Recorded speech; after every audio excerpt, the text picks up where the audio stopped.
it's very easy to see from outside the UK this particular epic drama, I mean operatic in its scale and the cruelty of it, and the daggers and the violence and the non-violent violence of it all.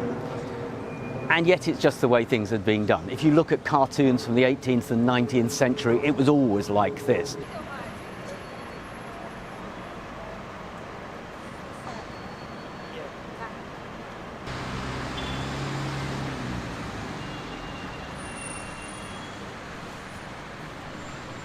I think it's, as with Mrs. Thatcher's demise in 1990, it's the end point of a long series of events.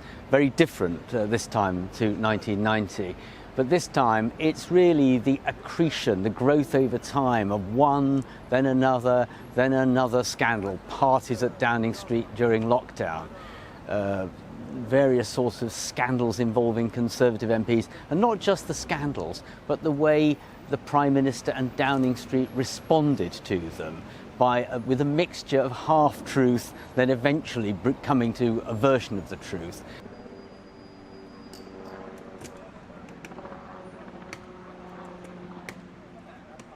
By moving, you just capture the moment and you look like a leader suddenly who's noticed the end is arrived. So you're not disloyal anymore, now you're the first person to state the obvious, and that gives you first mover advantage.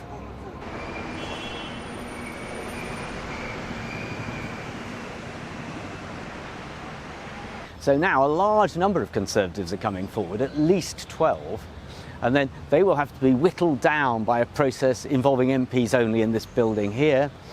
And then after that, when they're down to 2, the 2 will be put to the members in the countryside. There'll then be meetings to meet them, to hear what they've got to say, and then a vote. This is the drawn out part of it, but which I'm assuming will not finish unless anything changes next week for a couple of months.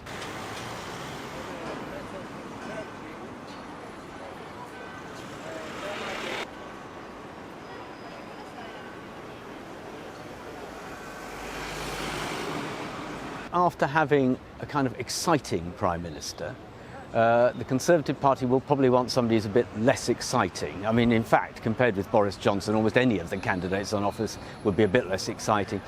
But less exciting, but competent. I think what they need now is somebody who will appear competent, can make the government sort of clear out the stables a bit, make it seem like a more normal Conservative government leading the country.